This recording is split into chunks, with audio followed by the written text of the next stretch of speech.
오늘 말씀의 제목, 여러분 설교 제목이 뭡니까? 두루마리를 먹으니. 우리 옆 사람을 지켜보시면서 그 입이 그 입입니까? 한번 인사해 보시죠. 그 입이 그 입입니까? 적어도 여기 앉아있는 우리는 다 이 입입니다. 두루마리 먹은 입입니다. 오늘이 교회력상으로 대림절 몇째 주일? 둘째 주일입니다. 앞에 처가 2개 들어왔잖아요. 둘째 주일입니다. 둘째 주일이면서 동시에 전 세계 교회가 함께 지키는 성서주일, 바이블 선데이입니다. 여러분, 12월 둘째 주일 고정으로 성서주일입니다. 그리고 12월 둘째 주일은 필연적으로 대강절 기간일 수밖에 없습니다. 대림절 기간일 수밖에 없습니다. 대림절이 무슨 절기입니까? 말씀으로 이 땅에 오신, 말씀이 육신이 되어 이 땅에 오신 성육신하신 예수 그리스도의 탄생을 대망하며 준비하며 기다리는 절기, 그 한가운데 성서주일이 편성되어 있는 겁니다. 이것만으로도 이미 메시지가 있고 의미가 있는 거죠. 말씀으로 이 땅에 오신 예수 그리스도를 선포하고 증거하기 위하여 언제나 하나님의 말씀, 예수 그리스도의 말씀인 이 성경을 잘 제작하고 보급해야 되겠다. 그게 성서주일이거든요. 근데 이 성서주일에는 유래가 있습니다. 이 성서주일이 만들어지도록 앞장선 나라가 있습니다. 영국입니다. 최초로 성서공회가 만들어진 나라입니다. 1804년에 만들어졌습니다. 우리나라에도 대한성서공회가 있죠. 몇 주 전에 거기 장로님들, 우리 감리교 소속 장로님으로 대한성서공회에 파견 나가 있는 2분이 오셔서 잠깐 브리핑 하시고 이거 여러분께 도와달라고 요청드렸잖아요. 이게 오늘까지 이제 접수할 건데, 그래서 전달할 건데, 성서공회가 무슨 일 하는 건가? 성경이 새로운 언어로 번역될 수 있도록 지원하고, 그 성경을 인쇄 제작하고, 그리고 그 성경이 증거되고 전파될 수 있도록 노력하는 거예요. 온 인류의 언어로. 최종 목표가, 여러분, 이 지구상에 존재하는 언어가 얼마나 많습니까? 근데 그 모든 언어로 성경을 번역하자. 그래서 많은 사람들이 사도행전 1장 8절, 오직 성령이 너희에게 임하시면 너희가 권능을 받고 예루살렘과 온 유대와 사마리아와 땅끝까지 이르러 내 증인이 되리라 할 때 그 땅끝이 어디인가? 여러 해석들 하는데 그 가운데 하나가 지구상에 존재하는 모든 언어로 성경이 번역되는 순간, 그게 땅끝일 거다. 그 일을 향해 노력해야 된다. 그렇게도 해석합니다. 온당한 해석이라고 생각해요. 땅끝을 어디 지리적으로 어느 지점이라고 말할 수 없겠죠. 또 우리 민족은 가지고 있는 땅끝 생각이 있죠. 저 동토의 땅, 고통당하는 북녘의 동포들에게도 다시금 복음이 증거되고, 동양의 예루살렘이라고 칭함받았던 평양에 다시 교회가 재건되어지고, 우리 민족이 복음으로 통일되고 하나 되는 그날, 할렐루야. 우리가 여러 생각을 가지고 노력하고 있는데 그 가운데 하나가 성경이 모든 나라의 언어로, 모든 족속의 언어로 번역되어지고 만들어지는 그때, 그게 성서공회의 모토거든요.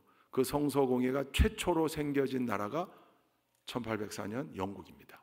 여기엔 스토리가 있습니다. 1700년대 후반에 영국의 웨일스 지역, 스코틀랜드, 웨일스, 잉글랜드 다 이렇게 영연방 아닙니까? 그 웨일스 지역에서 학교를 만들어서 교육 사업에 투신했던 찰스 목사님, 이 찰스 목사님이 한 소녀를 만납니다. 그 소녀의 이름은 메리 존스인데, 이 메리 존스는 어려서부터 부모님 밑에서 신앙교육을 받고 자랐습니다. 늘 예배당에 와서 예배합니다. 근데 선포되는 말씀을 듣기만 하는 거죠. 말씀을 읽을 수가 없어요. 글을 못 배워서. 그러던 중에 이 찰스 목사님이 만든 학교가 그 마을에도 생겨서 학교를 다니면서 글을 깨우칩니다. 글을 깨우치고 났더니 욕심이 생기는 거예요. 성경을 내가 직접 읽어봤으면 좋겠다. 그때만 해도 성경이 많지 않을 때죠. 종교개혁 이후라 성경이 막 번역되고, 독일어로 최초로 번역되고, 영어로 또 번역되고, 사실 영어 번역 성경이 종교개혁 이전부터 있었는데 보급되기 시작했지만 그래도 비싸고 귀한 성경, 같은 마을에 사는 이반스 부인의 집에 성경을 가지고 있어서 거기를 늘 놀러 갑니다. 놀러 가면 늘 목적이 있어요. 성경을 펴서 자기가 배운 글씨 그대로 읽어가는 거죠. 어떤 건 뜻을 알 수도 있고 어떤 건 좀 단어가 어려워서 모르기도 하지만, 그러나 하나님의 말씀을 자기가 읽을 수 있다는 게 너무 행복인 거예요. 근데 자기 성경이 아니잖아요. 이반스 부인의 집에 와야 되고, 이반스 부인이 집에 있어야 되고, 이반스 부인이 그걸 허락해야 되니 소원이 생긴 겁니다. 나도 내 성경을 가져보자. 부모님도 성경이 없는 거예요. 그 집엔 성경이 없어요. 비쌌거든요. 그래서 돈을 모으기 시작합니다. 그 아버지가 나무로 된 저금통을 만들어 줬다고 그래요. 거기에 돈을 모으기 시작합니다. 아이를 봐주기도 하고, 베이비시터, 나무를 주워 팔기도 하고, 닭을 키워서 계란을 팔고, 바느질도 하고, 무려 6년 동안 돈을 모읍니다. 6년간. 목표했던 금액이 모금이 되자 그 돈을 가지고 성경을 살 때를 수소문합니다. 이반스 부인에게 물어봤더니 이반스 부인이 찰스 목사님에게 가라. 그 마을로부터 70올이나 떨어져 있는 곳에 그 목사님 계셨거든요. 한 걸음에 달려갑니다. 그래서 찰스 목사가 이 메리 존스라는 소녀를 만나게 되는 겁니다. 만났는데 이게 웬일입니까? 청천벽력 같은 말씀을 찰스 목사님이 하십니다. 더 이상 성경이 없다.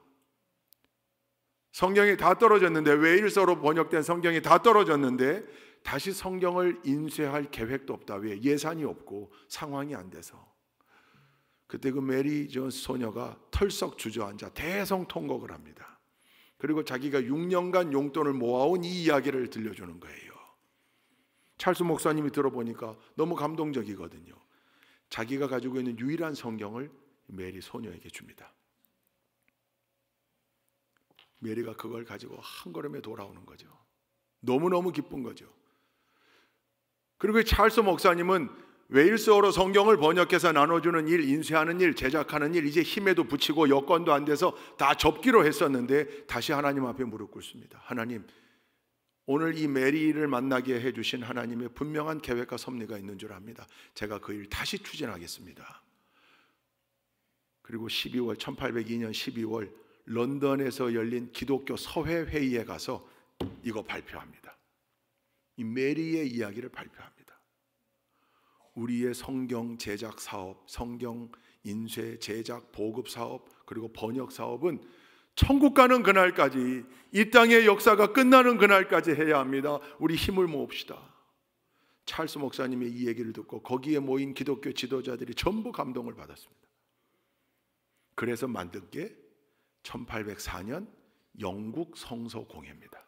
그게 전 세계 최초의 성서공회입니다. 이제 영국을 모델로 해서 유럽 각국의 성서공회가 만들어지고 우리나라도 복음이 들어오게 되고, 여러분 우리나라는 지난번 브리핑에서도 들으셨지만 독특한 나라죠. 선교사들이 선교하러 들어올 때 이미 우리나라 말로 번역된 복음서, 쪽복음이지만 누가복음, 이수정의 누가복음이 아펜셀러 언더우드의 가방 속에 있었습니다. 전 세계 유일합니다. 공식은 선교사가 먼저 파송되고 선교사에 의해 복음이 전파되고, 그리고 그 복음을 받아들인 그 나라 사람들의 니즈에 의해서 성경이 번역되어지고 만들어지는 게 수순인데, 우리나라는 이미 성경이 번역되어 있었어요. 거슬러 올라가면 그 토마스 선교사의 순교, 그때 토마스의 목을 뱉던 박충권, 퇴교 박충권, 그 박충권이 가지고 왔던 그 책을 자기 조카 이영태에게 주고, 여러분 이 스토리가 다 이어지는 거예요. 제가 벌써 올해 이 얘기를 2번인가 3번이나 했어요. 하나님의 놀라운 계획하심이죠. 할렐루야. 하나님은 그렇게 우리 민족을 축복하셨어요. 우리는 복음을 받아들일 때부터 비록 복음서 하나지만 우리말로 하나님의 말씀을 읽을 수 있었다, 그 말이에요. 그게 전 세계로 영국의 성서공회가 확산되어졌고, 우리나라도 초기에 대한성서공회를 만들고 이 일을 추진하고 있는 겁니다. 요즘은 성경이 얼마나 흔한지요. 성경을 교회에 놓고 가는 사람들이 종종 있는데 찾지도 않아요. 별로 찾으려는 마음도 없어요. 성경을 선물로 하면 별거 달가워하지도 않습니다. 책으로뿐만 아니라 태블릿 PC에도 우리 스마트폰에도 언제든지 읽을 수 있는 성경.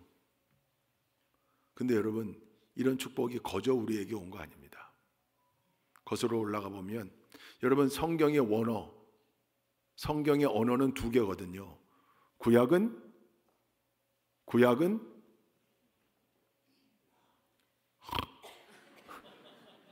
여러분 저를 도와주셔야 됩니다. 예, 구약은 히브리어, 신약은 헬라어.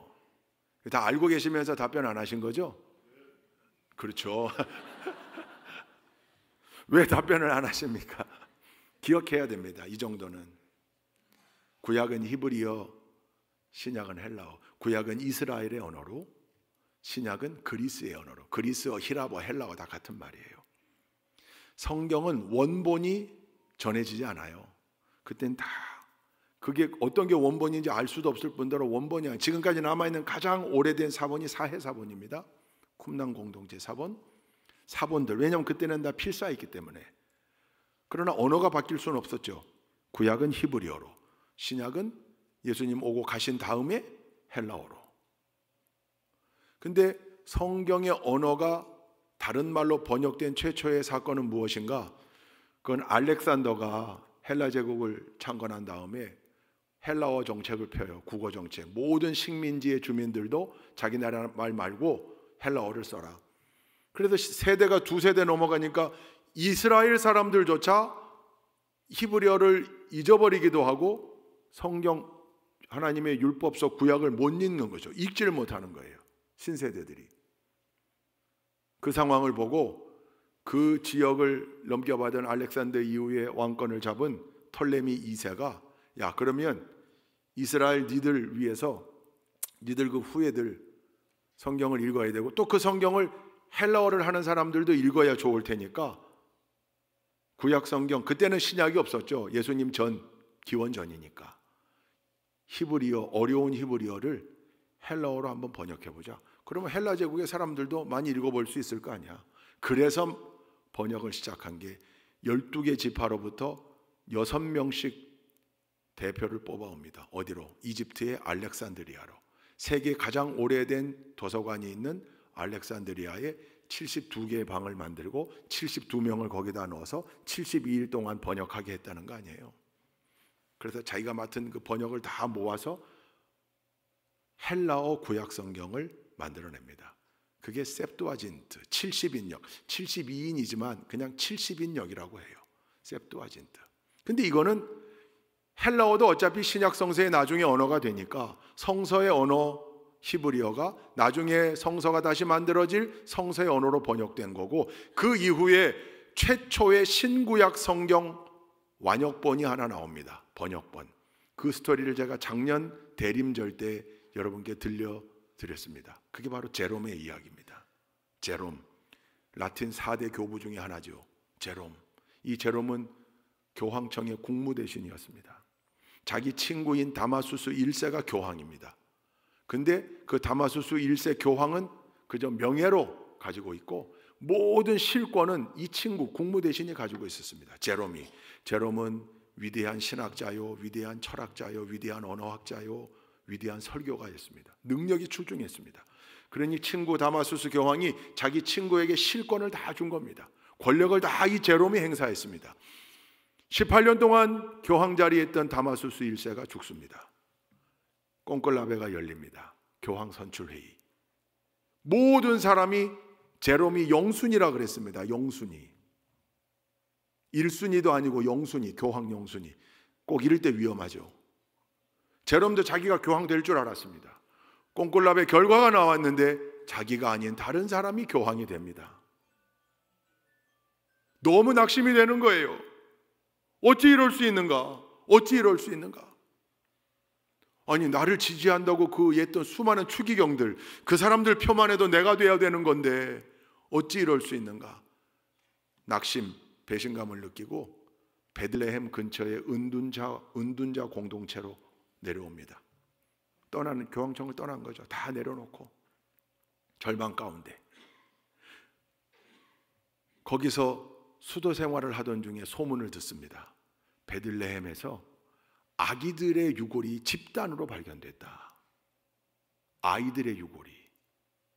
여러분, 유대인의 장례 풍습은 가족 동굴묘입니다. 동굴을 하나 만들어 놓고 할아버지도 거기, 할머니도 거기, 아버지도 거기에요. 예수님의 시신도 아리마대 사람 동굴에 자기 가문을 위하여 새롭게 준비한 그 무덤이 예수님의 무덤으로 쓰이잖아요. 그러니까 애들만 그렇게 모아져 있을 수가 없어요. 이상하다 그러고 현장을 가봅니다. 가서 확신합니다.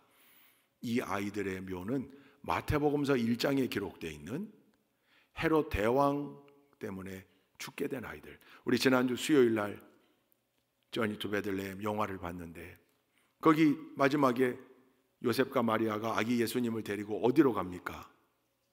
이집트로 가잖아요. 끝나고 나오면서 질문하신 분들이 있다면서 예수님이 왜 이집트로 가냐고. 성경에 있어요. 누굴 피해서 가는 거예요? 헤롯 대왕을 피해서 그리로 피난 가는 거예요. 그래서 카이로, 이집트의 수도 카이로에 가면 거기에 예수 피난 기념교회가 세워져 있습니다. 요셉과 마리아가 머물렀던 그곳입니다. 헤롯 대왕의 극악함을 피해 그리로 피난 갔고, 이 아이들은 헤롯 대왕이 다 죽인 2살 미만의 2살 이하의 사내 아이들입니다. 예수님이 도망간 걸 알고 그 이하의 아이들 무조건 다 죽이라고 그러잖아요. 누가 어디에 어떻게 되어 있는지 모르니. 그러니까 헤롯 대왕 때문에 죽은, 그리고 예수님이 탄생하심으로 인해 죽게 된, 영문도 모르고 죽게 된 2살 미만의 사내 아이들의 무덤이 거기에 발견된 거예요. 제롬이 거기 가서 그 아이들의 유골을 보고 무릎을 꿇습니다.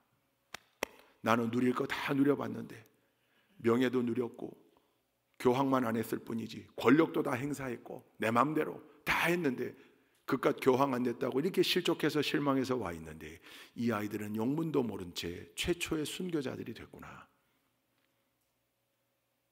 내가 하나님을 위하여 천국 가는 그날까지 해야 될 일이 있다. 그게 뭐냐면 성경 번역이랬습니다. 그때 당시에 로마의 국제 공용어 라틴어로, 히브리어, 헬라어 못 읽으니까 자기는 읽을 수 있었어요. 제롬은 히브리어도 다 읽을 수 있었고 헬라어도 다 읽을 수 있었지만 그때 당시의 공용어인 라틴어로 성경을 번역하자. 그래서 예수님이 누이셨던 마구간 이때어 있는 동굴에 자기 책상 갖다 놓고 집무실을 만들어 놓고 그 유골 가운데 한 아이의 유골을 가지고 와 책상 위에 올려놓고 마음이 느슨해질 때마다 그 아이의 유골을 보며 구약 성경과 신약 성경을 라틴어로 번역했다는 겁니다. 성지순례를 가보면 그 베들레헴 예수님의 마구간 자리에 예수 탄생 기념교회가 베들레헴에 세워져 있거든요. 그 앞에 광장이 커요. 그 광장에서 해마다 성탄절이 되면 성탄 미사를 드립니다. 그게 CNN에서 어김없이 생중계로 방송을 해요. 근데 거기에 예수 탄생 기념교회만 있는 게 아니라 작은 기념교회가 하나 더 있습니다. 그게 성 캐서린 교회예요.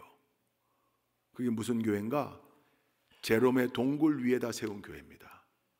이 제롬이 그때 아이의 유골 갖다 놓고 성경을 번역하며 마지막 여생을 보냈던 그 자리에 세워진. 근데 성지순례 가면 우리 한국 성지순례 팀은 99% 거기를 못 들려요. 시간이 없거든요. 예수님 탄생하셔 누이셨던 그 자리에 교회를 세우면서 거기에 14꼭지점에 은별을 새겨놨어요. 그거 보는 거죠. 일단 그게 거기 입 맞추러 온 거예요. 그거 입 맞추기 위해서 평균 2시간씩 줄을 서요. 근데 내가 입 맞추는 걸 찍고 싶잖아요. 사진으로 찍는 사람들 때문에 그 대부분 거기 사제들은 왜 이렇게 살이 쪘는지 뚱뚱한 사제들이 검은 사제복을 입고 회초리를 들고 회초리를 휘둘러요. 이걸로 만족해라. 빨리 가라. 다음. 그러니 거기 2시간 서서 그걸 하고 나니 성 캐서린 거기 안타까워요. 목자들의 들판교회도 가야 되고 다 가야 되니까. 근데 거기 빼놓을 수 없는 곳이에요. 성경이 최초로 다른 언어로 완역된 곳. 여러분, 그 성경 번역의 역사가 오늘날 우리의 성경으로 이어진 겁니다. 제롬의 헌신이 그 다음 어디로 이어졌습니까? 종교개혁의 깃발을 들기 이전에 100년 전에 존 위클리프라고 하는 영국의 옥스퍼드 대학의 위대한 교수가, 신학자가, 모든 사람은 자기 나라의 말로 하나님의 말씀을 읽을 줄 알아야 한다. 이거 당시 같으면 혁명적인 얘기였습니다. 그래서 영어로 성경을 번역하는 거예요. 위클리프가 22년 동안 번역을 했습니다. 그래서 최초로 영어 성경이 위클리프 성경이에요. 그때 제자들을 주말마다 모아가지고 성경을 번역하지만 아직 인쇄 기술도 나오기 전이고 책을 만들 수 없으니 제자들에게 성경을 암송하게 했어요. 그리고 이 암송한 성경 구절을 가지고 주말에 각지로 흩어지게 했습니다. 가서 성도들을 모아놓고 영어로, 라틴어 말고 영어로, 사제들만 하는 사제의 언어 말고 영어로 성경 말씀, 하나님 말씀을 들려줬던 거예요. 그때 봉사했던 성경 암송 학생들, 그들을 롤라드라고 부릅니다. 롤라드. 이들이 영국 곳곳에서 말씀에 대한 갈망에 불을 붙입니다.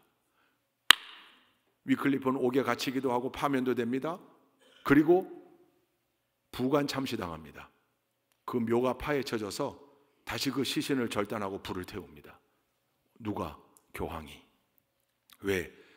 성직자들의 보물을 평신도의 장난감으로 던져줬다. 이게 성직자의 보물인데 이걸 평신도들에게 장난감으로 던져줬다는 거예요. 여러분, 우리가 그래서 개혁한 겁니다. 그래서 새로운 교회를 만든 겁니다. 어떻게 하나님의 말씀이 성직자의 전유물이 될 수 있습니까? 모든 사람은 자기들의 언어로 하나님의 말씀을 읽고 깨우칠 수 있어야죠. 할렐루야.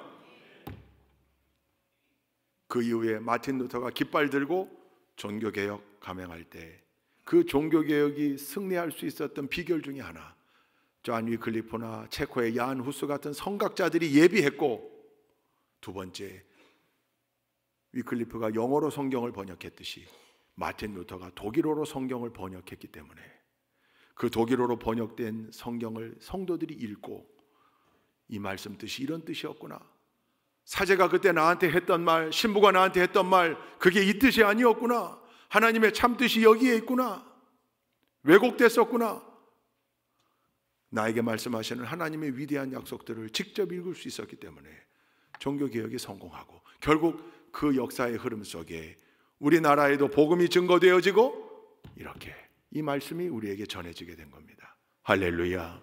그러니 오늘 이 성서 주일이 얼마나 중요한 주일입니까? 오늘 본문 말씀 보니까 에스겔서를 읽었거든요. 에스겔이 어떤 선지자입니까? 이스라엘의 4대 예언자, 그중 하나 아닙니까? 이사야, 예레미야, 다니엘, 에스겔. 근데 이 에스겔은 포로기에 활동했던 예언자, 선지자요, 동시에 제사장이었습니다. 바벨론에서 활동했습니다. 포로로 끌려간 그곳에서 부름받았습니다. 너는 포로로 끌려온 이 이스라엘 민족에게 이 말씀을 전해라. 그리고 다시금 살아난다는 회복의 소망, 이사야도 그랬고 예레미야도 전했던 그 회복의 말씀을 다시금 전해라. 여러분 37장에 보면 에스골 골짜기에 마른 뼈 환상, 마른 뼈다귀들이 하나님의 군대로 살아나잖아요. 할렐루야. 그 위대한 사명을 감당하게 하기 위해서 하나님이 불러 세우는 장면 중에 하나가 오늘 3장 우리가 읽은 말씀입니다. 그 장면 중에 하나가 뭡니까? 에스겔에게 뭘 먹였습니까? 하나님이 두루마리를 먹였습니다. 두루마리를 먹어라. 두루마기가 뭡니까? 하나님의 말씀. 양피지에 써있던 하나님의 말씀, 하나님의 말씀을 먹게 했습니다. 먹게 했다고, 입에 넣었다고요. 그런데 그 말씀이 얼마나 단지 꿀송이 같더라. 그렇게 먹게 하신 하나님의 말씀을 에스겔로 하여금 선포하게 했습니다. 에스겔의 입은 두루마리를 먹은 입, 말씀을 먹은 입, 하나님의 말씀을 맛본 입이었습니다. 그래서 하나님의 말씀을 대언할 수 있었고 하나님의 메시지를 증거하고 전달할 수 있었습니다. 할렐루야. 여기 있는 우리 모두가 에스겔의 입입니다. 우리는 이미 말씀을 들은 사람, 말씀을 읽은 사람, 말씀을 먹은 사람들입니다. 여러분, 주일 예배 드리죠. 때로는 오후 예배도 드리죠. 새벽 기도회도 있죠. 수요일 예배도 있죠. 속회도 모이죠. 기도회로도 모이죠. 늘 그때마다 말씀이 읽혀지고 선포되어집니다. 뿐만입니까? 여러분들 삶의 자리에서 말씀을 읽습니다. 어떤 분들은 필사까지 합니다. 되새기는 거죠. 말씀을 늘 섭취합니다. 우리는 말씀을 먹은 사람들입니다. 그런데 말씀을 먹은 입은 어떠해야 되겠는가? 근데 이게 언밸런스, 맞지 않을 때가 있어요. 말씀을 먹었으면 말씀을 꺼내놔야 되고, 말씀을 맛본 입답게 하나님의 말씀, 하나님의 메시지를 선포하고 증거하고 하나님을 높이고 찬양해야 되는데, 부족하고 연약하다 보니 우리의 입에서 다른 게 나오는 거죠. 그걸 야고보 사도가, 여기 야고보 사도는 예수님의 12제자 가운데 야고보가 아니고 예수님의 동생 야고보입니다. 예수님의 브라더. 그래서 여러분, 초대교회 예루살렘 공동체는 쌍두마차였습니다. 두 사람이 끌고 갔습니다. 하나는 예수님의 수제자였던 베드로, 하나는 예수님의 아우였던 야고보. 그래서 예루살렘 총회의 장면도 보면 사도행전에 베드로가 발언하고 야고보가 발언합니다. 야고보는 예수님의 아우, 동생이었으니까 얼마나 더 담대했을까요? 그러니까 야고보서를 썼는데 신랄하게 썼습니다. 행함이 없어? 그 죽은 믿음, 혀에 재갈 물리고 아주 신랄하게. 아니, 맨날 평안히 가라 그럼 뭐하냐? 먹을 게 없어가지고 지금 배를 골고 있는데 평안히 가라, 그걸로 될 일이냐? 먹을 걸 나눠줘야지. 이런 얘기를 다 야고보가 한 거예요. 예수님 동생이니까 아마도 자신감이 있었던 것 같아요. 그 야고보가 했던 말 중에 오늘 우리가 읽은 말씀 부분, 이게 무슨 말씀입니까? 어떻게 두루마리를 먹은 사람들의 입에서 이런 말을 행할 수 있는가? 그걸 지금 꾸짖고 있는 겁니다. 우리 한번 다시 읽어보십시다. 9절부터 11절까지만 읽겠습니다. 9절, 10절, 11절 함께 읽습니다. 시작. 우리는 이 혀로 주님이신 아버지를 찬양하기도 하고 또 이 혀로 하나님의 형상대로 지음을 받은 사람들을 저주하기도 합니다. 또 같은 입에서 찬양도 나오고 저주도 나옵니다. 나의 형제자매 여러분, 이렇게 해서는 안 됩니다. 샘이 한 구멍에서 단물과 쓴물을 낼 수 있겠습니까? 어찌 두루마리를 먹은 에스겔과 같은 우리의 입에서 다른 소리가 나올 수 있는가? 아니, 틀린 소리가 나올 수 있는가? 하나님을 찬양하는 우리의 입에서 어찌 하나님의 형상대로 지음받은 형제자매를 저주하는 소리를 낸단 말인가? 어찌 우리의 입에서 단물 말고 쓴물을 낼 수 있는가? 짠물을 낼 수 있는가? 그럴 수 없다. 하나님의 두루마리, 하나님의 말씀을 먹은 입답게 선포해야 되고 전해야 되고 높여야 되고 찬양해야 한다. 할렐루야. 지금 그 권면 아주 신랄하게 일갈하고 있는 겁니다. 그때도 그랬기 때문이겠죠. 초대교회 때도 2000년 전 우리 신앙의 선배들도 뭐 우리네 모습하고 다르지 않았겠죠. 그러니 야고보가 이거 신랄하게 쓴 겁니다. 혀를 제어하라. 혀는 악독하다. 여러분, 우리가 성경을 읽으며 하나님의 말씀을 헤아릴 때 성경이 우리에게 주는 하나님의 메시지로 우리에게 권면하는 우리의 언어 생활에 대한 분명한 지침이 두 개 있습니다. 우리가 반드시 기억해야 될 지침입니다.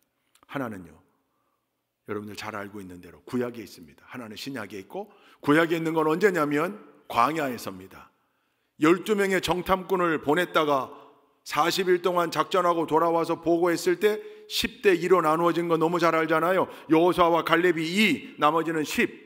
다 뭐라고 그랬습니까? 압도적 숫자가 못 들어간다. 우린 다 죽었다. 가나안 땅 절대 정복 못한다. 못 들어간다. 우리를 그들에 비하니까 메뚜기와 같다. 그때 여러분, 그 스토리가 민수기 14장에 기록되어 있는데, 그때 너무나 두려운 말씀을 하나님이 하세요. 그게 28절에 있어요. 민수기 14장 28절. 우리 함께 읽습니다. 시작. 너는 그들에게 이렇게 말하여라. 나 주의 말이다. 내가 나의 삶을 두고 맹세한다. 너희가 나의 귀에 들리도록 말한 그대로 내가 반드시 너희에게 하겠다. 와, 하나님이 맹세한다고까지 했어요. 개역개정에는 이렇게 나와요. 그들에게 이르기를 여호와의 말씀에 내 삶을 두고 맹세하노라. 너희 말이 내 귀에 들린 대로 내가 너희에게 행하리니. 그때 이스라엘 백성들이 뭐라고 그랬는데요? 못 들어간다. 그래, 못 들어가. 너희는 광야에서 죽게 생겼다. 그래, 광야에서 죽어라. 그대로. 여러분, 그때 당시 이 말을 내뱉었던 사람들 다 광야에서 죽었습니다. 가나안 땅 못 들어갔습니다. 두 사람만 들어갔습니다. 누굽니까? 여호수아와 갈렙. 이 사람들의 말은 뭐였습니까? 그럼에도 불구하고 우리는 들어갈 수 있다, 정복할 수 있다, 할 수 있다. 저들을 하나님이 우리 손에 붙이시면 저들은 우리의 밥이라, 저들은 우리의 밥이라 그랬습니다. 그들이 가서 정복했습니다. 하나님의 귀에 들린 대로 그대로 행해 주신 겁니다. 그러니 두루마리를 먹은 사람들의 입은, 하나님의 말씀을 먹고 사는 사람들의 입은 언제든지 승리를 선포해야 되고 축복을 선포해야 되고 소망을 선포해야 됩니다. 저주를 선포하는 순간 그 저주가 누구 귀에 들린다고요? 하나님의 귀에 들리고요. 거기서 끝나면 괜찮겠는데 하나님이 어떻게 하신다고요? 내 귀에 들린 대로 행해 주겠다. 그러니 여러분, 자녀를 혼낼 때에도요 함부로 말하면 안 됩니다. 이 썩을 놈, 뭐 우리가 다 썩을 몸이긴 하지만 옛날 어른들은 진짜 참 끔찍한 말 많이 했어요. 그죠? 육실이 뭔 뜻인지 커서 알았는데요. 육실, 이건 너무 끔찍한 말이잖아요. 그러니까 자녀를 혼낼 때에도 이 잘될 놈, 이 복받을 놈, 성공할 놈, 승리할 놈, 지금은 네가 잘못해서 혼나지만 결국에는 승리할 놈, 큰일 할 놈, 나라에 충성하고 부모에게 효도할 놈, 그래서 하나님께 영광 돌릴 놈. 용민아, 알았지?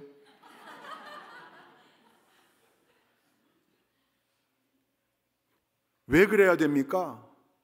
아무리 화가 난 상황에서도 두루마리를 먹은 입이거든요. 우리의 입이 그냥 입이 아니거든요. 하나님의 말씀을 담고 사는 믿음의 사람들이거든요. 근데 내뱉는 것마다 하나님이 들으신다고 그랬고 들으신 대로 행한다고 했으니 여러분, 오늘부터는 늘 부부 사이에도 늘 축복을, 로또 1등 될 것 같은 예감이 든다. 그렇다고 또 다 로또만 사실라 말고 물질의 문제도 해결될 거야. 지금은 어렵지만 해결될 거야. 매매가 되어야 되는 문제, 주인이 나타날 거야. 늘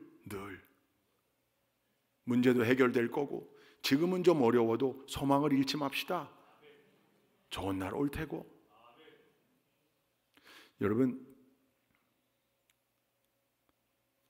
지난 브라스 앙상블 공연 때 그 산호라면을 연주하시더라고요. 제가 처음부터 끝까지 다 따라 불렀어요.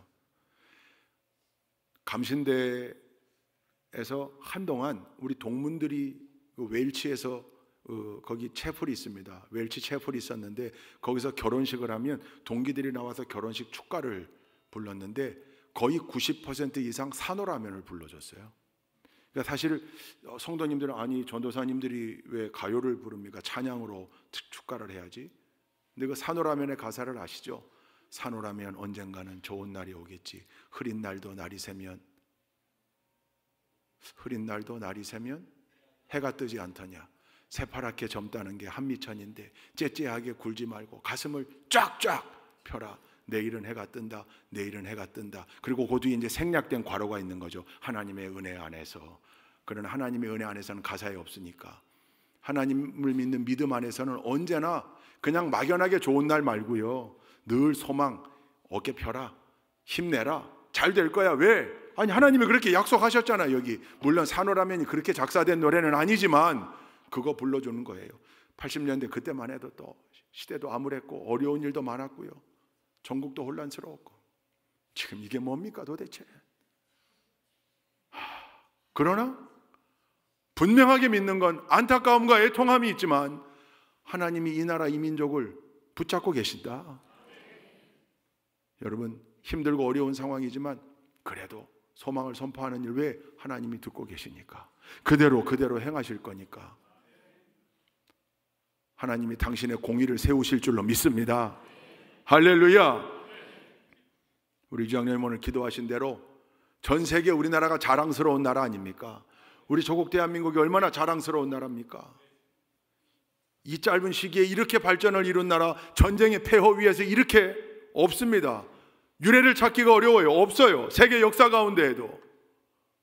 이 나라가 처음 헌법을 만들면서 재헌의회가 모였을 때 기도로 시작한 국회입니다. 남산감리교회 이은영 목사님의 기도문이 대한민국 국회 속기록 1페이지부터 기록되어 있습니다. 그런 나라가 우리나라입니다. 그러니 하나님께서 책임져 주실 줄로 믿습니다. 이렇게 계속해서 선포해야 되는 이유는 하나님이 듣고 계시고 그래 내 귀에 들린 대로 내가 행하리라. 할렐루야. 뿐만입니까? 두 번째 지침, 그건 신약에 나오거든요. 그건 예수님의 말씀이었습니다. 예수님의 말씀. 마태복음 12장 36절 37절 함께 읽습니다. 시작. 내가 너희에게 말한다. 사람들은 심판날에 자기가 말한 온갖 쓸데없는 말을 해명해야 할 것이다. 너는 내가 한 말로 무죄 선고를 받기도 하고 유죄 선고를 받기도 할 것이다. 와, 예수님이 말씀하신 건데 내가 너희에게 이르노니 개역개정으로 사람이 무슨 무익한 말을 하든지 심판날에 이에 대하여 신문을 받으리니. 말에 대하여 신문하신대요. 너의 말로 의롭다함을 받기도 하고 너의 말로 정죄함을 받기도 하리라. 우리가 하며 산 말 다 녹취되어 있어서 그 마지막 때 그 가운데 무익했던 말 그거 뽑아서 이거 어찌 이런 말을 했노? 이 말이 무슨 말이냐? 너 왜 형제를 저주했니? 너 왜 이런 거짓을 말했니? 너 왜 이런 음해를 했니? 너 왜 억울한 사람 생기게 했니? 너 왜 항상 부정, 불평, 불만, 좌절, 절망 안겨주는 말 했니? 이거 신문하겠다는 거예요. 여러분, 우리 믿는 사람들이 웬만하면 행위로 죄를 잘 짓지 않습니다. 신앙 양심도 있고 두렵기 때문에 또 말씀을 지키고 살아야 하는 게 우리의 사명이니까 어디 가서 막 사기치고 뭐 절도하고 사람 죽이고 이러는 일 믿음의 사람들이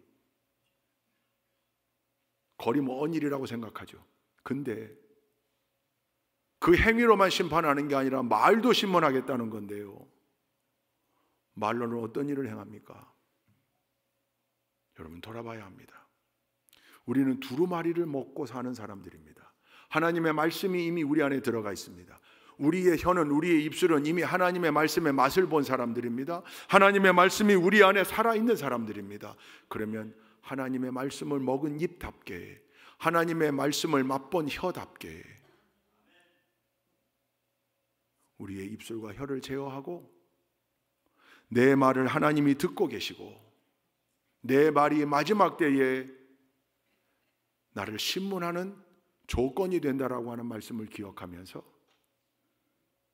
때로는 우리의 혀에 재갈을 물리고 우리의 언어 생활을 돌아봐야 합니다. 어떤 말을 해야 합니까? 첫째, 언제나 우리의 입술에서 말씀과 찬양이 끊이지 않도록 노력해야 합니다.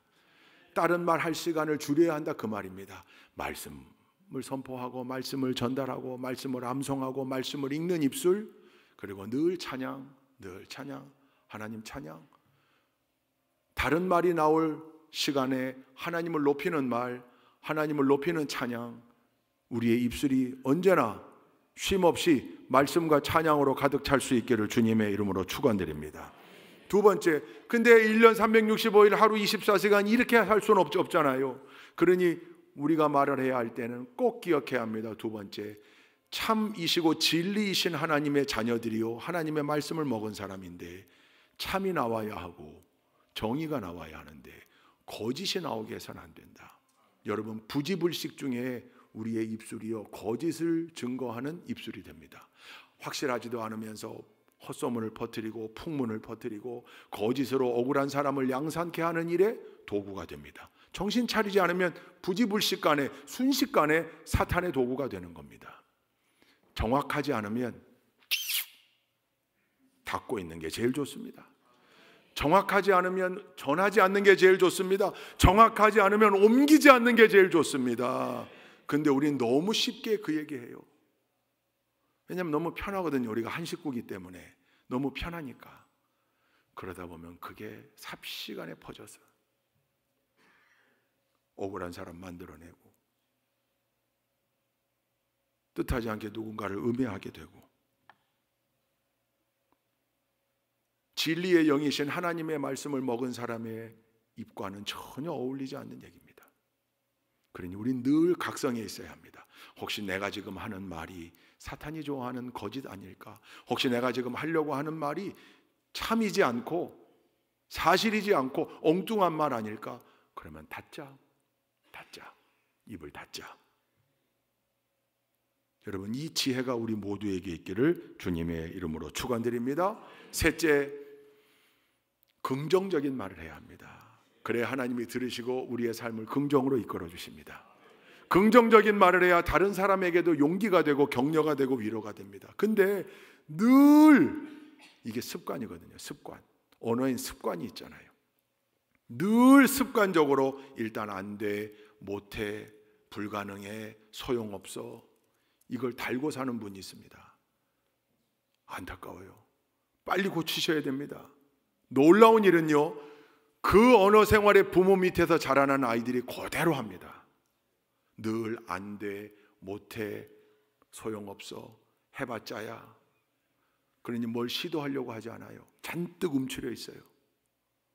남들 앞에 서서 뭘 하는 거? 아니요. 여러분, 믿음의 사람들은 늘 진취적이어야 되잖아요. 전진하는 사람들인데, 전진하는 사람들. 그러니까 여러분, 늘 누군가가 뭘 하려고 할 때 물론 말려야 될 때도 있어요. 그 사람이 해야 되는 일이 너무 무모해 보여서 말려야 될 때도 있어요. 지혜롭게 말려야죠. 그죠? 예.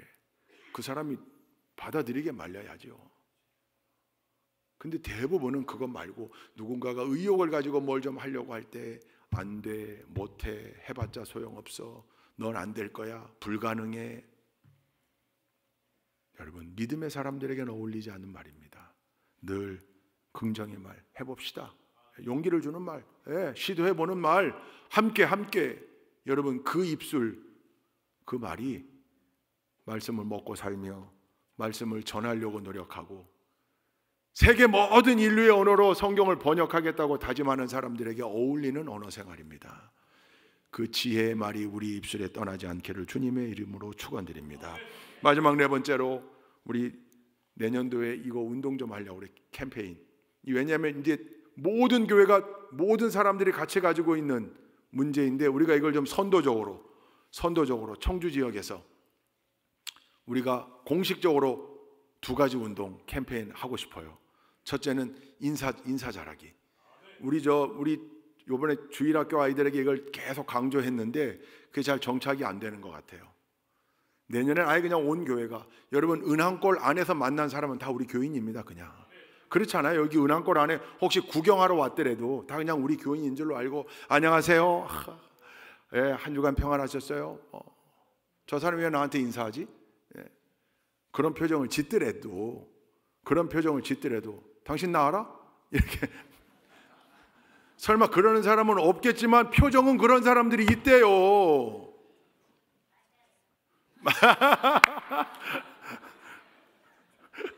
Do I know you? 우리가 언제 만났더라? 그럴 필요 없어요. 그냥 예, 안녕하세요. 아이고, 늘 우리 새해는 늘 인사하는 교회. 그래서 다른 교회에서 우리 교회 손님으로 왔다가도, 그 교회 가보니까 저 입구서부터 교회 올라가는데 나 100사람한테 인사했다. 100사람한테. 왜? 만나는 사람마다 인사하니까. 여러분, 인사 잘하는 좋은 교회. 할렐루야.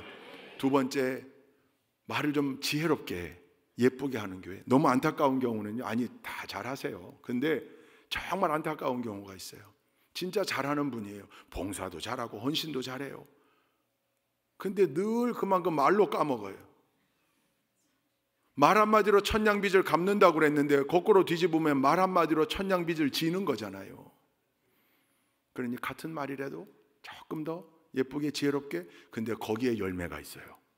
그때 열매가 열려요. 거기에 마음이 열리고, 거기에, 그래서 그 예쁜 말이, 지혜로운 말이 오가다 보면 거기에 더 좋은 일이 생겨나고 좋은 열매들이 거두어지는. 할렐루야. 에스겔이 바벨론에서 포로 생활하던 이스라엘 백성들을 살린 거예요. 낭망하지 마라, 절망하지 마라, 돌아간다, 돌아간다, 다시금 살아난다, 우리나라가 다시금 재건된다, 예루살렘이 다시금 세워질 거다. 그러니 기다려라, 기다려라. 할렐루야.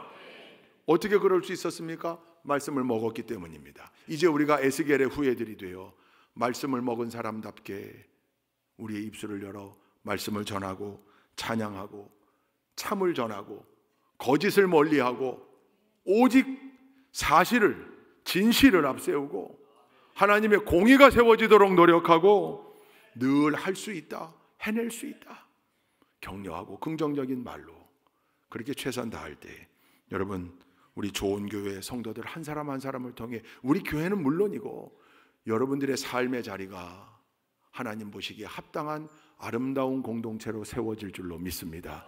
그런 놀라운 변화의 선봉에서는 우리 모든 동역자들 다 되실 수 있기를 주님의 이름으로 축원드립니다. 좋으신 하나님 감사합니다. 대강절 둘째 주일 성서주일입니다. 하나님, 우리에게 말씀을 먹여주셨으니 감사합니다. 우리 좋은 교회 모든 동역자들 모두가 말씀을 먹은 입답게, 두루마리를 먹은 입답게 온전히 하나님 보시기에 합당한 말을 선포하며 살 수 있도록 인도하여 주옵소서. 예수 그리스도의 이름으로 기도 올리옵나이다. 아멘.